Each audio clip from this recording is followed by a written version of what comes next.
Hi there, my name is Philip Ideson. I want to welcome you to the Art of Procurement podcast, the podcast that helps you, a forward-thinking procurement professional, position yourself and your team to proactively take advantage of the revolution that's taking place in procurement today. By interviewing industry trailblazers and sharing insights from our own experiences, my team and I pull back the curtain and shine a light on the strategies, tactics, and tools that procurement teams are using to elevate their impact. And today on the show, I'm joined once again by my partner at Art of Procurement, Kelly Barner. Kelly, thanks for joining me on the podcast today. Absolutely, Phil. Happy New Year to you. Yeah. Happy New Year to everybody. It's always good to be invited back onto the Art of Procurement podcast. You know what? I think we enjoyed ourselves so much the last time we did one of these. I hope that the listeners feel the same, because I know we had a blast. So we thought we'd try and do a few more of them this year.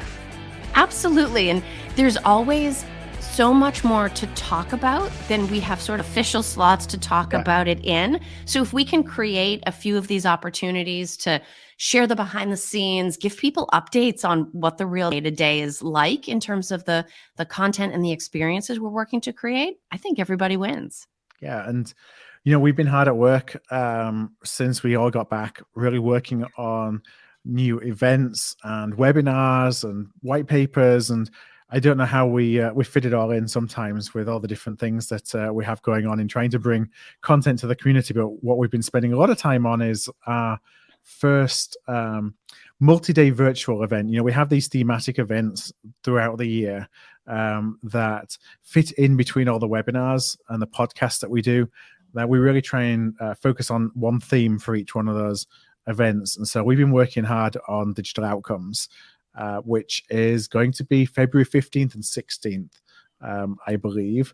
And, it's something you've been really hard at work from a production perspective, Kelly. But let's first of all just talk about what is digital outcomes. Like, what are we trying to achieve with digital outcomes? And I can share kind of some of my thoughts behind it, but then happy for you to sure to share some of your perspective as well. Because when I was thinking of putting together an event that focused specifically on technology, I wasn't really looking to do an event that was, here's all the features and the benefits of all the different technology solutions that are out there. There's lots of forums and things like that where you can get that information. But I think one of the things that we always miss, or not always, that's not fair, but I think one of the things we often miss is what outcome are we actually trying to drive from technology? Yeah. And so many times you see technology that's invested in, and then 2 or 3 years down the line, or even 12 months down the line, everyone's looking at the ROI that they expected and kind of scratching their heads and thinking that didn't translate into the impact that they hoped that it would translate into. So we wanted to create something that would give insights, give inspiration, give some how-tos, just to help really think about connecting the outputs with investment in procurement tech.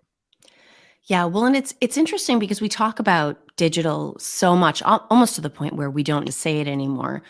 And when I think about actually stopping to focus on it, so we're going to get deep here for a second. Here's a question. Do fish in the ocean know that they're wet? It's probably the toughest question I've been asked today. And full transparency, I gave Phil zero heads up that I was going to ask that question. Okay, first of all, I do not go in the ocean because I don't want fish to touch my feet. So I don't know personally if fish know it's wet or not, but that's how I think about digital. It is so omnipresent. It is in everything that we do. It is part of every process, part of everyone's job. And I think we've all embraced it, even in our personal lives, to the point that digital is part of how we think.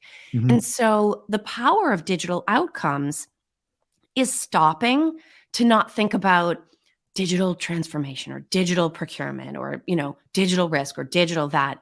No, let's acknowledge digital is everywhere. And if we just pause and think about, so really our ocean for a minute, what does that mean we should be concerned about? And it was that frame of mind, that's where we started kind of thinking, okay, if we as procurement professionals are going to stop and really focus on digital for part of 2 days, what are the people we want to hear from on which topics. And that's kind of how we started the creative process anyway, of building out the agenda that we're going to share with everybody this year.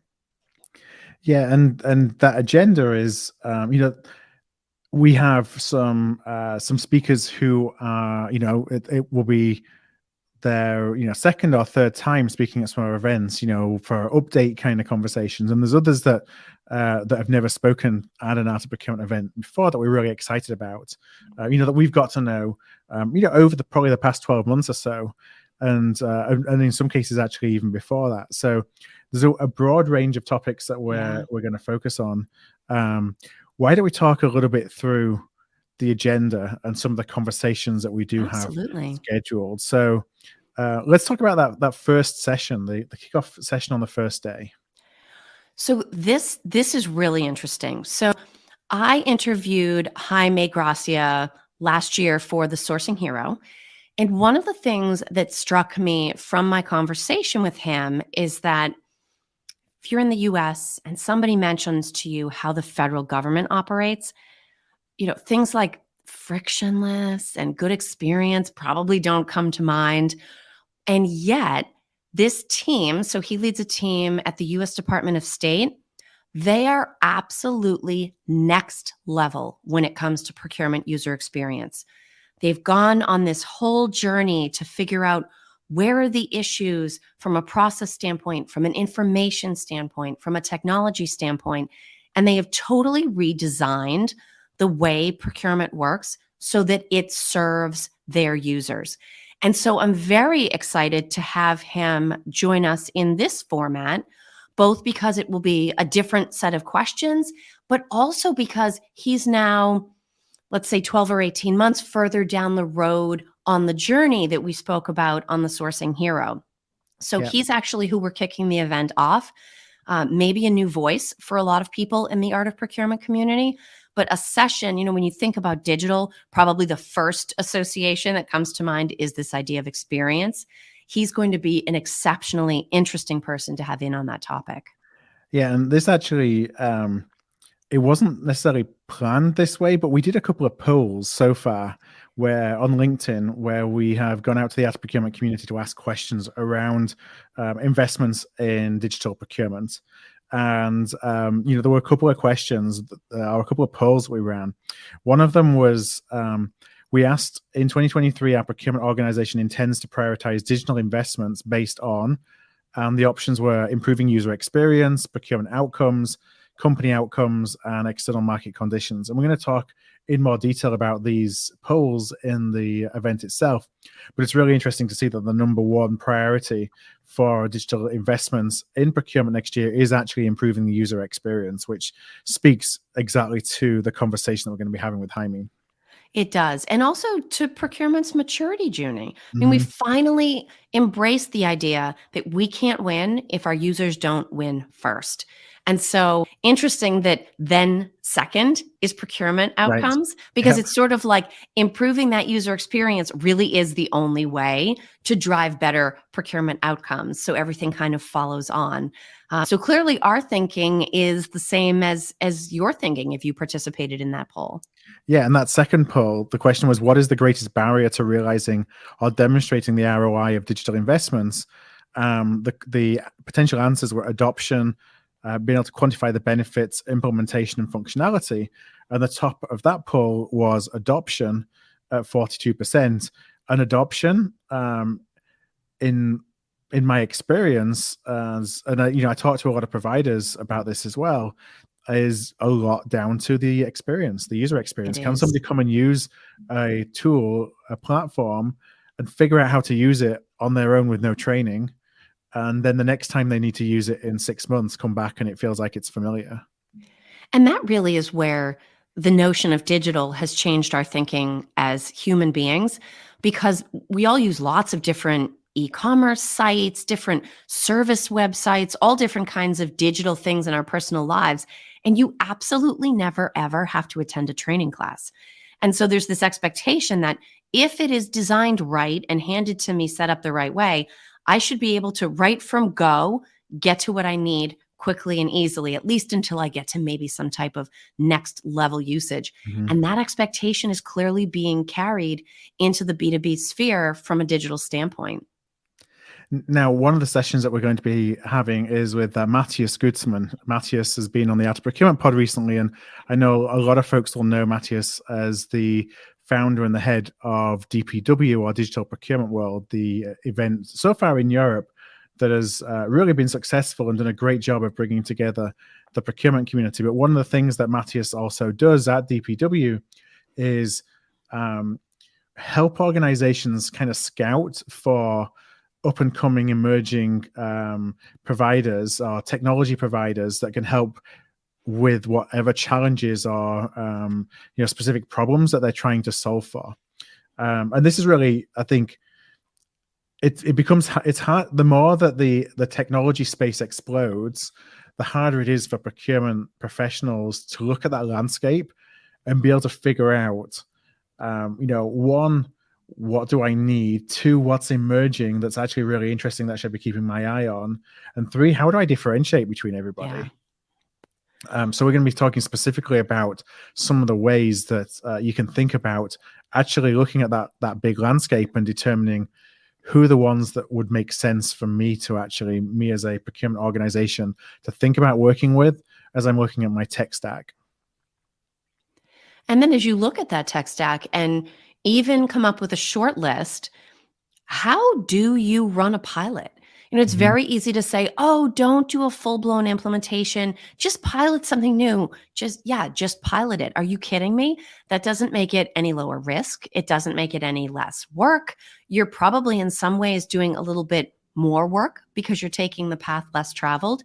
And so again, it's one of those things where we've talked about pilot programs for years, but stopping to focus on what are the critical things that you need to think about in advance to make your pilot journey successful in the bigger picture in terms of what the organization learns and what everyone takes away from it, even if that pilot doesn't end up converting into a full-blown implementation. That doesn't necessarily make it unsuccessful, Right. but you still have to know how to run the pilot itself. Yeah. And, that's as more and more now procurement teams are looking at making small investments and demonstrating ROI quickly, and then using that demonstration of ROI to then go and ask for additional investment and get investment in increments.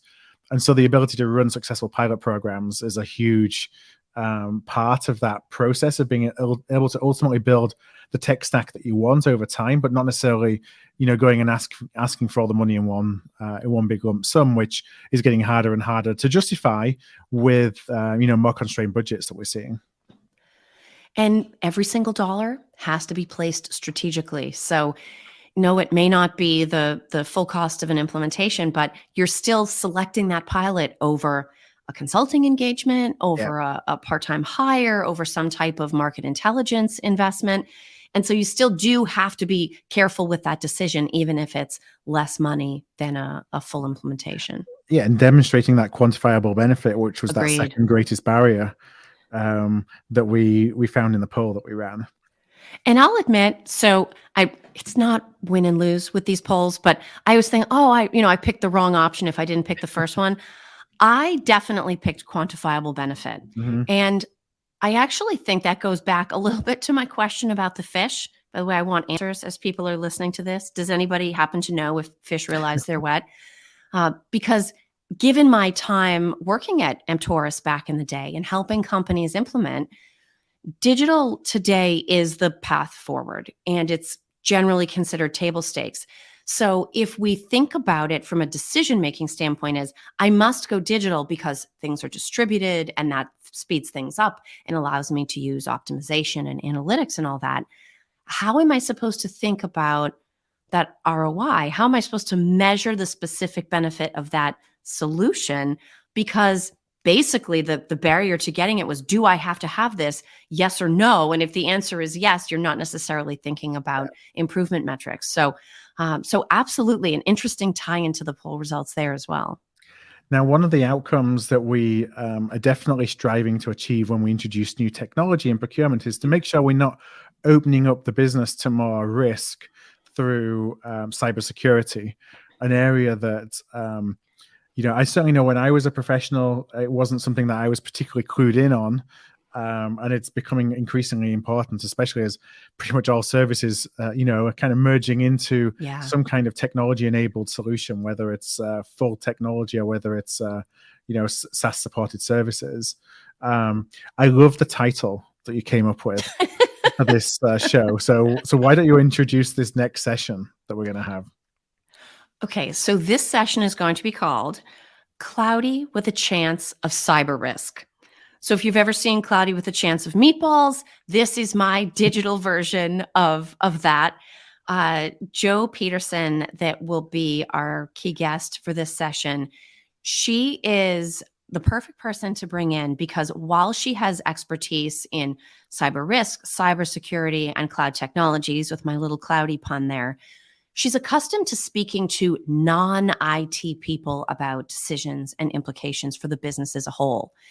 And so one of the things that I took away from one of my planning sessions with her is actually the importance of language and terminology in managing this risk.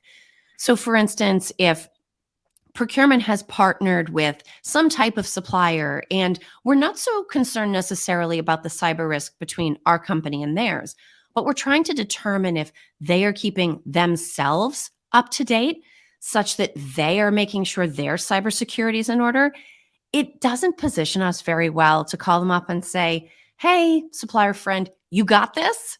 We need to be educated enough to ask more specific questions and to suggest to them the level of sophistication we expect in their answer. And truthfully, the same expectation exists internally, whether we're talking to IT or finance or some type of budget holder in the company. We don't have to be experts on cybersecurity and cyber risk necessarily, but we do have to be educated enough to ask really good questions so that the information gets disseminated and we're not forgetting key considerations. So, joking aside, as more things move to the cloud, meatballs are the least of our concerns. But we do need to be able to have well-informed conversations about these things so that we're at least being proactive about asking questions to the best of our ability if there are risks. Yeah, and now I can't get the visual of folks trying to steal our information coming out of the sky, meatball style, from all angles. Who says digital can't be fun? But definitely an important topic for us, not just for procurement tech, frankly, but for any tech that we buy. Absolutely. And how we support that. And as the business obviously scales its focus on cybersecurity, what role can we play in that?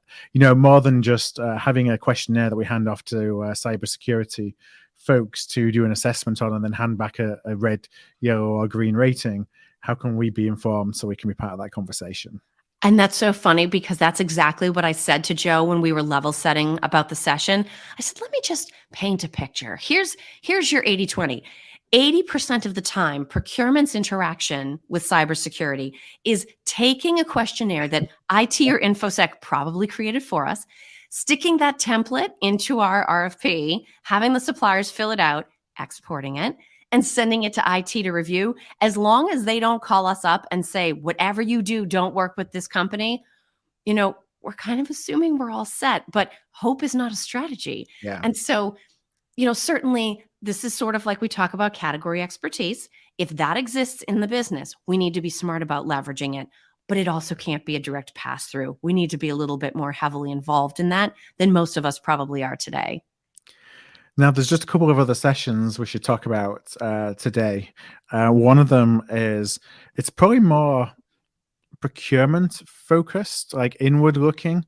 And that's, how do we demonstrate the outcomes that we are driving for the business on a day-to-day basis? When we look at procurement performance, and I know we definitely talk all about the fact that our stakeholders should see the value in working with us with the results they get from us, but oftentimes that gets lost, or it can be it's kept in a one-to-one relationship where your individual stakeholder understands the value you brought, but it's not necessarily something that higher up in the organization get to see.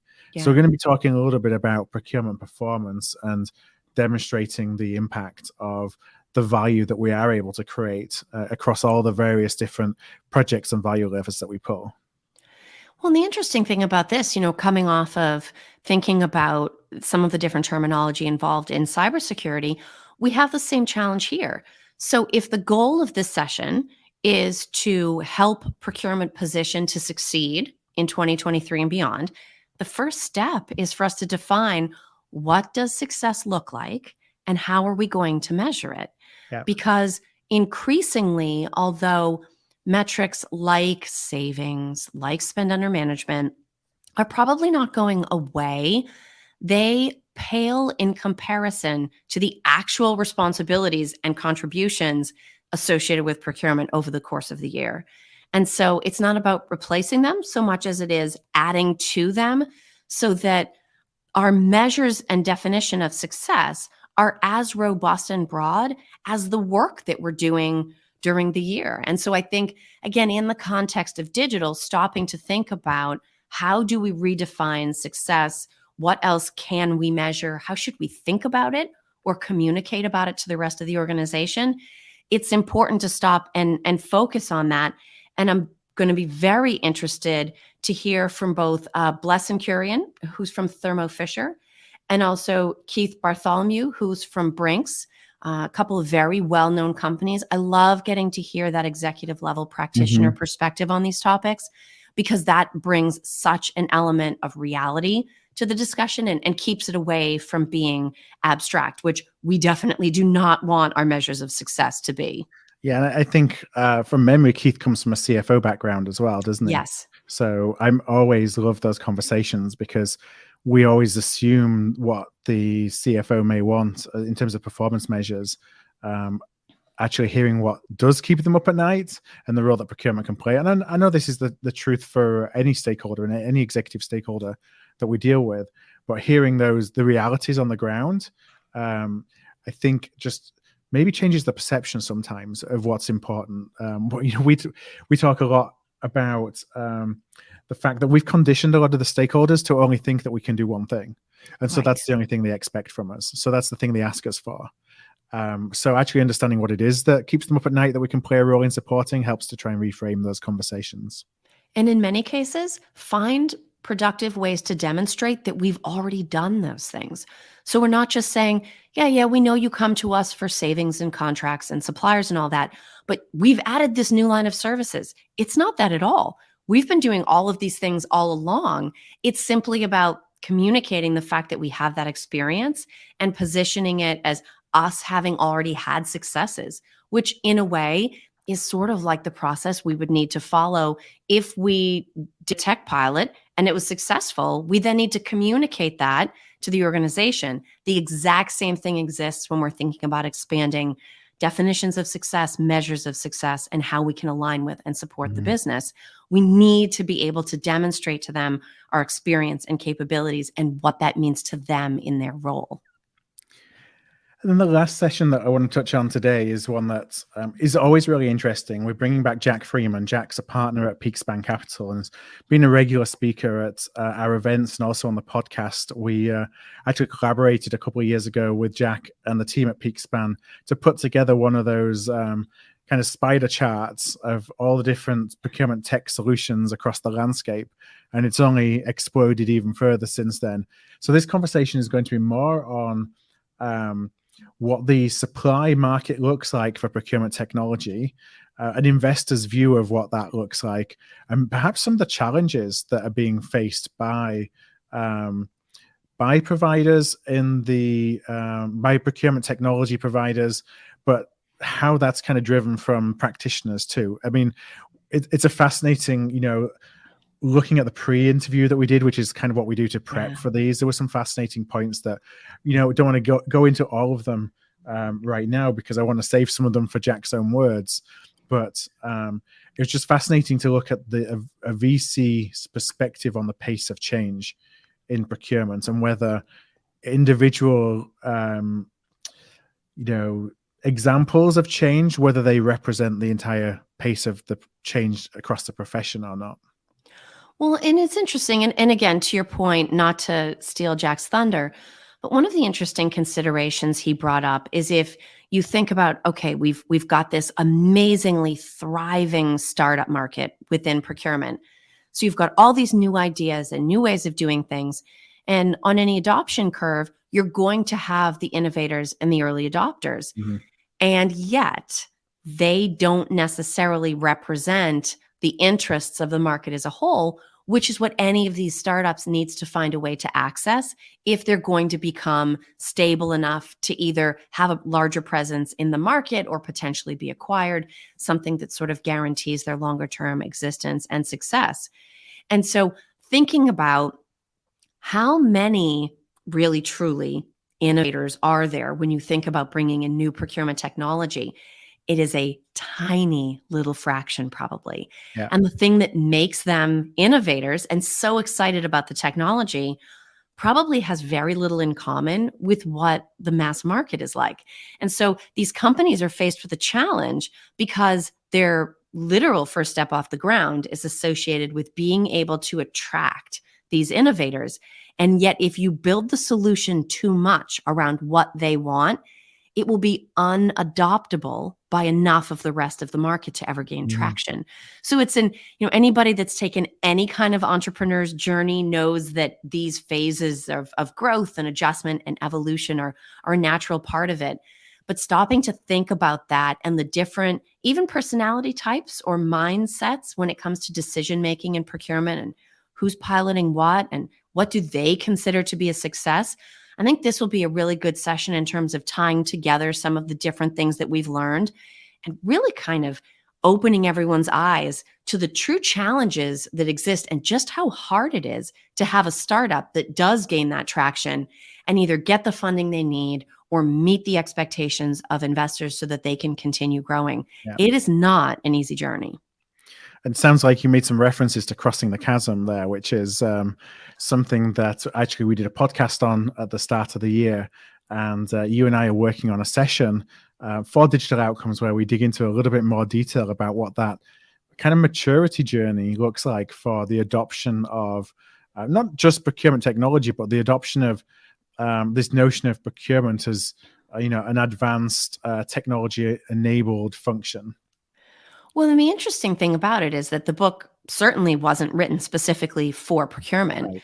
And so when you just imagine sort of your traditional bell curve and having it divided out into the different segments of the market, there's actually something very validating about that model because we are constantly hit with messaging around procurement being old fashioned or stodgy or not willing to change or set in our ways. But the book wasn't written for procurement. Mhm. And so if that model fits other industries and corporate functions, then procurement is just like everybody else. And if you've ever read The Tipping Point by Malcolm Gladwell, it's a similar kind of concept, except framed from a more personal consumer kind of standpoint. Guess what? Human beings are also Mhm. exactly the same. You have those innovators, then the early adopters. You either cross the chasm or you get past the tipping point or you don't. Yeah. So it's nice that as much as we face these challenges, it's not like we're facing them because procurement is broken or falling short in some way. We're simply human, just like everybody else. And our community embraces or doesn't new ideas, just like every single other slice of the human community you can imagine. Yeah, we're following that same curve as everybody else in all different industries. Some will go faster than others, and some will go slower. And like you Absolutely. say, some may not cross that chasm at all, but we're on that same journey. And it's about being aware that we're on the journey. So back to my fish, right? Do you know that it's wet? Being aware of where you are. Are you an innovator? Are you an early Mhm. adopter? Are you part of the late majority? Understanding that the adoption journey is as much about your mindset as it is organizational needs or technology readiness or any of those other things we think about. Just simply being aware of it can make it manageable. All right, so we've got a few other sessions that we have in the works as well. We are as we build this together, we were really careful and keen not to have any session go over 30 minutes. So it's really a 2-day collection of mini webinars, I think, on a lot of topics that all go into that overall discussion around how can we drive outcomes from our investment in procurement technology. And really excited for it, really excited to see it come together. As all of our events are, it's free to register to join us. So we'd love to, of course, see you. If you are interested, if you haven't registered yet, then you can do that. You can go to artofprocurement.com/digital outcomes, or just as I always say on the podcast, we'll have show notes associated with this podcast, which will be at artofprocurement.com/podcast. And that will have the link in there as well. And if you do register, I know there's, because the time of the event is more aligned with the US time zone. So I believe that we're kicking off at 10 a.m. Eastern on the 15th and on the 16th. So if you're in a time zone that's not going to be going to work for you, then you can watch again. And you can actually watch again each session, so long as the technology does its job immediately after that session has finished. So there's no waiting around for a few days. And anybody that does register before the event does start, then they get 30 days exclusive access to all of those recordings before we open those up further. So we'd love to see you there. I think a bit more work, Kelly, on to be done from us all on pulling these sessions together, but I think we're in a really good spot and really looking forward to the couple of days. I think we are too. No, I think we have a really interesting combination of speakers, brand new perspectives. This is certainly a market that doesn't stay still. So every single year, there is lots of brand new stuff to cover. And so I'm very much looking forward to not only having everyone join us, but to seeing those questions and comments that come in live during the sessions. That is both for us and for our speakers. That is one of our favorite parts. So if you're able to join us live, make sure you participate and send in thoughts. Because we want this to be as engaged a couple of days as possible. All right. Well, with all that said, let's wrap things up for today. Kelly, as ever, I always enjoy having these live conversations that mirror all the conversations we have offline. And thanks for joining me on the pod today. Absolutely, Phil. Thanks so much. Thank you. And thank you, everybody, for listening. Again, if you are interested in registering for digital outcomes, it's just artofprocurement.com/digital outcomes. Until next week, we'll have another interview back then. Have a safe week, and we will talk to you soon. Thanks, everybody.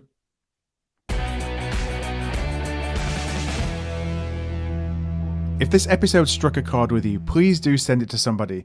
We grow here at Art of Procurement through word of mouth, and that would be really appreciated. You can also support us by giving us a thumbs up, a star rating, or a review wherever you listen to your podcasts. Since 2015, we've built the world's largest free resource for procurement professionals looking to elevate their impact. Our resources span podcasts like this, videos, blog posts, papers, and events.